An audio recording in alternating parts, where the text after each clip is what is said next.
Nanti kan kita masuk kamar mandi tidak ada berzikir lagi. Bagaimana di situ unlimitednya, kan sudah limited namanya. Tetap unlimited. Kalau kita ketika masuk di berdoa tadi, Allahumma inni a'udzubika minal khubsi wal khaba'is, maka selama di kamar mandi itu sampai keluar itu tetap zikir dihitung. Saya kira begitu, Pak. Ya, selama kita di kamar mandi itu kita dihitung zikirnya oleh Allah. Lalu hadis berikutnya dari Abu Hurairah, hadis riwayat Muslim, kata Nabi, ittaqul la'anain allazi yatakhalla fi tariqin nas au zillihim. Ini satu hadis. Lalu hadis dari Abu Daud ditambahkan, ittaqul mala'in as-salasah al-baraza fil mawarid wa qari'atit tariq waz zilli. Kata Nabi, ya, jauhi tempat-tempat yang Allah laknat untuk buang air. Jadi ada tempat-tempat yang dilaknat Allah untuk buang, jauhi kata Nabi. Jangan pernah buang air di situ karena itu tempat yang Allah laknat. Ya, kalau laknat itu kalau Bapak baca Al-Qur'an, setiap Allah menyebut laknat selalu di belakangnya azab yang besar. Misalnya di An-Nisa 93 itu kata Allah, wa la'anahumullah wa a'adda lahum azaban azima. Jadi kalau orang sudah dilaknat oleh Allah, itu azabnya sangat besar. Selalu begitu Pak Ibu. Kalau sudah laknat Allah selalu azaban aziman. Jadi Nabi mengatakan hindari ya tempat-tempat yang dilaknat oleh Allah kita buang air. Di mana itu? Ya, pertama baraz fil mawarid, ya, tempat-tempat air, tempat-tempat air itu maksudnya mungkin di sumur atau tuh di batang air itu. Tempat-tempat air itu tidak boleh, Pak. Tidak boleh. Bahkan di hadis lain disebutkan Nabi itu melarang buang air fi daffatin nahril jari. Ya, buang air di sungai yang mengalir. Disebutkan itu, ya. Daffatin nahri al-jari. Di pinggir sungai yang mengalir. Itu tempat yang dilaknat oleh Allah untuk buang air ternyata. Awak lama apa kalau bukan turun enggak, Pak? Ya kecuali darurat, Pak. Tidak ada lagi tempat ya WC. Ini sudah terdesak sekali, Pak. Nah, mungkin dalam kondisi darurat itu dibolehkan. Tapi dalam kondisi yang wajar tidak boleh menjadikan air itu kakus. Bahkan kata Nabi, itu namanya al-mala'inas salasa. Tempat yang Allah laknat untuk buang air. Jadi Islam itu mengajarkan kebersihan, Bapak. Air itu untuk diminum. Kalau untuk pensuci ambil. Ya. Makanya sebenarnya Bapak Ibu, saya itu tidak merekomendasi, sangat tidak senang kalau ada orang rumahnya Bapak Ibu klosetnya itu dijatuhkan ke sungai itu. Sama aja dia buang air besar di sungai itu. Bapak Ibu kalau pergi misalnya ke Eropa, kata orang sungai-sungai di Eropa itu bisa diminum langsung, Pak, saking bersihnya. Karena tidak ada orang buang sampah di sana, apalagi buang air besar, tidak ada. Kita aja ini di Indonesia yang masya Allah, Pak. Ya. Kini kan zaman kini gue lawak lah banyak WC di rumah. Zaman dulu di kampung-kampung tuh memang utang air itu WC umum, Pak. Pagi itu udah berjejer tuh, Pak. Ya, sore itu tuh. WC terpanjang tuh. Ya. Sampai ke Muaro akhirnya air itu kotor. Ya, padahal air itu nikmat Allah yang paling besar itu. Ya, dalam surat Nuh ya, ayat 10, 11, 12, salah satu nikmat terbesar yang Allah turunkan kepada manusia, wa yaj'al lakum anhara, ketika Allah memberikan sungai-sungai kepadamu. Itu nikmat yang paling besar, Pak. Itu kenapa orang Arab dulu diiming-imingi surga itu dengan sungai di dalamnya. Ya, Pak. Kan surga itu kan tajri min tahtihal anhar dah. Sungai itu surga itu mengalir sungai-sungai. Coba bayangkan, Pak, di surga itu nikmat terbesar itu sungai. Kita di dunia ada dikasih Allah. Ya, yang orang Arab jangankan sungai, air tergenang aja tidak dapat mereka. Kita sungai besar-besar. Lalu kita cemari, Pak. Ya. Ya kecuali tidak ada lagi tempat yang lain. Biasanya kalau tidak ada tempat lain itu Pak Ibu, biasanya gitu. Kalau dimungkinkan, cari tempat tersembunyi, bawa ember, lalu di situ gali lubang. Harusnya begitu Pak. Nah, tapi saya tidak tahu lah bagaimana mengubah masyarakat ini Pak ya. Ya, tapi sekarang masih banyak juga tuh Pak yang menjadikan batang air itu sebagai ya WC. Itu tidak boleh Pak. Kata Nabi itu namanya al-mala'in, tempat yang dilaknat oleh Allah. Ya. Jadi tidak boleh kita buang air di air yang dalam hadis Abu Daud disebutkan baraz fil mawarid, tempat-tempat air. Tapi dalam hadis At-Tabrani disebutkan daffatin nahri al-jari, di pinggir air sungai yang mengalir. Ini mengalir Pak, apalagi tidak mengalir. Ya. Itu makanya Nabi dalam hadis lain menyebutkan la yabulunna ahadukum fi al-ma'id daim. Jangan kamu buang air di air yang tak mengalir. Itu larang Pak. Hah? Di kolam ikan tu. Enggak boleh juga Pak. Apalagi ikan kau makan langsung tu. Iya, jadi kampung-kampung begitu Pak. Ya. Di tengah tabek tu Pak ya, pelambinnya ke bawah kan, potong ikan banyak. Tidak boleh itu Pak. Ya. Kan air nanti kan dia juga akan mengalir juga tuh Pak. Ya. Jadi kalau mau ya di WC lah. Dan ikan tidak boleh dikasih makan itu Pak. Kalau dia makan itu lain soal Pak. Bersobok dia makan itu lain soal. Tapi sengaja itu dikasih makan itu tidak boleh. Ya. Najis itu. Walaupun ikan itu nanti semua halal saja. Ya. Tapi itu makanya sebagian kawan-kawan kita di jamaah tabligh itu tidak mau makan ikan lele itu langsung tuh Pak. Mereka karantina dulu 40 hari Pak. Jadi kalau ikan lele itu di karantina dulu 40 hari di air bersih, baru dimasak. Sebab dia makan najis tuh Pak, bangkai, kotoran itu. Maka kalau 40 hari dia di karantina dia bersih. Karena makan tuh 40 hari di badannya mengendap. Sama juga makanya kita nih kalau makan haram ya kata Nabi kan man akala luqmatan minal haram la yaqbalullahu salatahu arba'ina lailah. Siapa yang makan sesuap yang haram 40 hari ibadahnya ditolak Allah tuh. Ya. Di hadis lain siapa yang minum khamar walaupun seteguk man syariba khamran, siapa yang meminum khamar maka ditolak salatnya 40 hari. Itu artinya makan minum kita ini bertahan di badan kita 40 hari. Tapi itu tidak apa-apa juga kalau lele mau dimasak langsung. Tapi sebagian kawan kita hati-hati sekali dengan itu. Karena dia makan kotoran itu. Apalagi yang di septic tank itu Pak. Kan ada lele dimasuk septic tank Pak. Itu. Ya, Masya Allah tuh Pak. Ya, bertahun-tahun dia dalam tank. Itu kita makan. Tidak boleh Pak. Makan yang kotor itu tidak boleh. Nah jadi ini tempat yang dilaknat Bapak Ibu ya untuk buang air. Kecuali darurat sekali. Itu lain soal. Memang Pak Ibu di perjalanan misalnya tidak ada kamar mandi Pak. Sudah dicari di mana-mana tidak ada kamar mandi.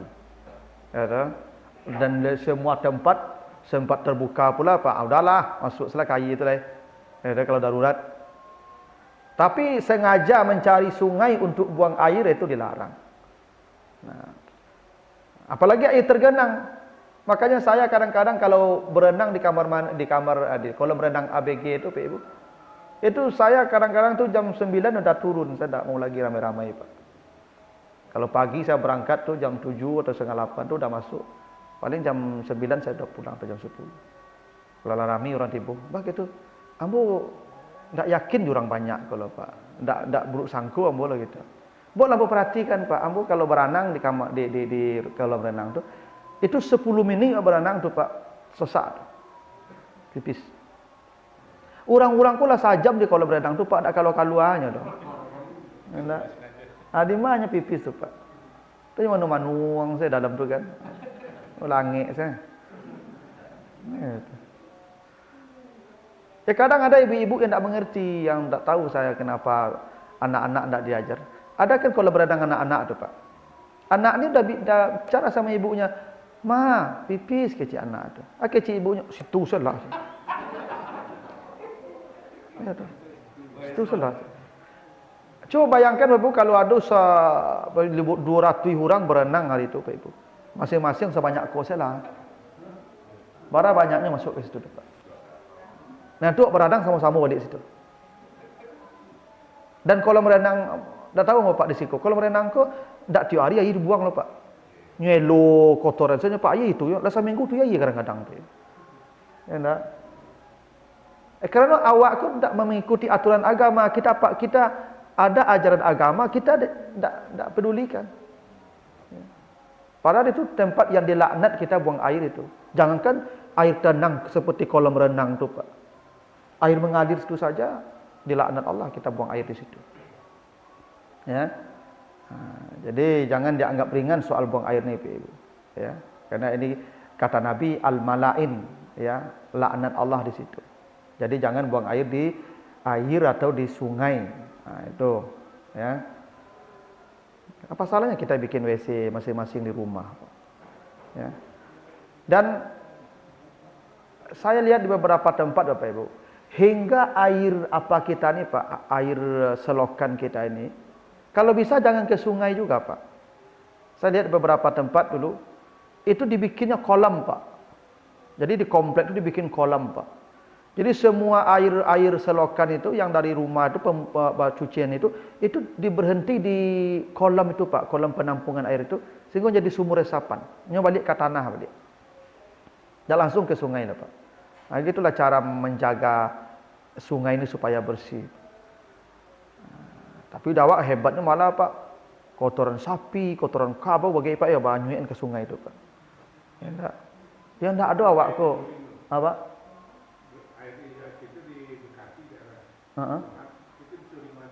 Air yang mana Pak? Air dari rumah. Oh iya. Dibikin kolam itu, kolam besar. Itu harus begitu Pak. Ya kita memang harus, agama kita ini agama sempurna. Kita aja yang nak mau ikut agama kita. Ya. Sebelum orang-orang Eropa itu mengenalkan air bersih di sungai itu, kita dari dulu Nabi sudah mengatakan tuh jangan buang air di air yang tak mengalir, jangan buang air di air sungai. Itu kan sudah dari dulu tuh Pak. Nah, kita aja yang menganggap itu sepele Pak. Padahal kata Nabi itu al-mala'in, tempat yang dilaknat. Nah, kalau laknat itu azab tuh Pak. Ya. Lalu yang kedua, ya, tempat yang dilarang dan dilaknat oleh Allah itu qari'atit tarik. Qari'atit tarik itu di jalan, tengah jalan. Jalan orang kan lalu Pak, tapi jak orang begitu. Ya tu. Tak boleh di tengah jalan. Di jalan tak boleh. Kadang ada sebagian apa-apa aku Pak, tapi jalan tu Pak, di balik auto. Oh. Itu kenapa Bapak Ibu dalam soal buang air ini, kalau Bapak Ibu baca nanti di surah An-Nisa ayat 43. Buang air besar atau buang air kecil itu Allah sebut auja'a ahadukum minal ghait, atau kamu keluar atau selesai buang air. Buang airnya bukan baul, tapi ghait. Ghait itu di tempat yang rendah. Jadi dulu kalau buang air besar itu cari tempat yang rendah, sehingga kita tersembunyi tidak dilihat orang. Itu namanya ghaid. Ya. Artinya buang air itu jangan terlihat oleh orang. Itu sederhananya. Jangan sampai kita buang air itu dilihat orang. Nah. Kalau tapi jalan, banyak orang yang nampak tu. Kadang ibu-ibu kau malu saja celik. Saya nampak. Ya, tak peduli saya Pak. Kaban otor saya. Itu tidak ada adab namanya itu. Masuk di pinggir jalan Pak, buang air. Cari ke bawah tu, masuk ke lembah yang di bawahnya tu, buang air dalam itu, di bawahnya tu. Itu aturan agama begitu. Nah, jadi dilaknat Allah kalau kita buang air itu di jalan. Ya. Nah, baru yang ketiga kata Nabi, fizzilli, di bawah naungan di tempat orang berteduh. Nah, ada orang berteduh Pak, misalnya itu buat ada posko, ada tampik-tampik perantian orang. Itu dilarang. Yang dalam hadis At-Tabrani disebutkan tahta al-asjar al-musmirah, di bawah pohon yang berbuah. Kok kadang-kadang lama saya Pak jadi batang kayu ya tu di batang kayu tu saya bapon Pak belapen dah. Iko banyak apa-apa kau yang tak beraturan kalau buang air kau. Mata raso saya. Nyo kecilnya nak nampak orang nak nyo maduk saya ke kayu tu Pak. Padahal dilarang tu Pak, dilaknat Allah itu. Ya tahtal asjar al-musmirah, di bawah pohon, tak boleh Pak. Nah di bawah pohon tu beku orang ke batadu ke duduk situ bagai Pak. Kenapa Pak? Kadang buat heran Pak. Ya, kadang-kadang di halte Pak. Ya. Jadi orang ke istirahat ke duduk situ, wah di halte itu pipis. Ya. Ya memang sebenarnya Pak tak tahu ambo kesalahan orang tua kok Pak. Karena ajaran-ajaran ini tidak sampai ke mereka Pak. Yang mereka pun di sekolah tidak ada diajarkan yang begitu-begitu, karena mungkin tidak cukup waktu menyampaikan materi itu. Ya. Yang di sekolah paling prinsip-prinsip agama saja Pak. Yang rincian-rincian begini tidak ada di sekolah tuh Pak. Dengar ceramah mereka mudah-mudah kan tidak ada dengan ceramah Pak. Dengan ceramah lah pensiun sebanyak. Ya kan. Dan pipis di halte itu kan tidak orang pensiun itu Pak. Tanggung-tanggung tuh. Jadi kesalahan kita pada orang tua sebetulnya Pak. Orang tua yang tidak mengajarkan anak soal ini. Harusnya dididik mereka dari kecil tuh. Tidak boleh di sini, tidak boleh di sini, tidak boleh di sini. Kita yang mengajarnya Pak. Kalau ustaz tak mungkin sampai ke mereka itu. Karena mereka bagaimana menjangkaunya Pak? Sulit. Ya. Jadi di tempat-tempat orang berteduh namanya tahtazil, di mana orang berteduh, di mana orang istirahat, itu tidak boleh kita di situ. Ya. Makanya kita kadang-kadang di fasilitas-fasilitas umum tuh tidak nyaman duduk ya Pak. Karena mereka di situ Pak buang airnya. Ya. Termasuk di bawah pohon itu dilarang buang air itu Pak. Itu namanya al-mala'in, tempat-tempat yang dilaknat oleh Allah kita buang air. Nah, nanti Bapak Ibu yang punya anak-anak tolong sampaikan itu, karena kitalah yang mendidik anak kita supaya dia selamat. Kalau nanti dilaknat Allah dia tuh Bapak Ibu, ya. Ini tidak sembarangan kita buang air tuh Bapak Ibu. Ya, harus ada tempatnya, ada adabnya, ada aturannya. Lalu hadis berikutnya, hadis ya dari Ahmad, iza tarawwatar rajulan falyatawara kullu wahidin minhuma an sahibi. Bila dua orang laki-laki buang air, maka hendaklah salah satunya menutupi yang lain, dan janganlah mereka berbicara selama buang air besar atau buang air kecil itu. Sesungguhnya Allah murka kepada orang yang bicara selama buang air. Ini hadisnya begitu Pak. Jadi kalau kita buang air, ini di tempat terbuka Pak ya. Misalnya di lapangan atau dulu di padang pasir Pak. Mesti ada yang berdiri menutupi kita Pak. Jadi kita menghadap ke sana misalnya yang bukan kiblat. Ya, karena di tempat terbuka itu tidak boleh menghadap kiblat, tidak boleh membelakang kiblat. Tidak boleh berdiri. Ya. Jadi kita duduk buang air kecil, lalu kawan kita berdiri di belakang kita menghadap ke sana. Menghalangi pandangan orang ke kita. Begitu Pak. Nanti selesai yang ini lagi berdiri menutupi yang ini duduk buang air. Sampai begitu diatur cara buang air itu Pak. Dan jangan bicara. Jangan mota. Kau buat tekanan lupa di kampung. Di batang air kau duduk pada berampik Pak, itu mota. Ya, apa-apa sambil rokok-rokok 3 batang tu, mota saya sambil buang air tu Pak. Ya, lagi lah mandi sore tu Pak.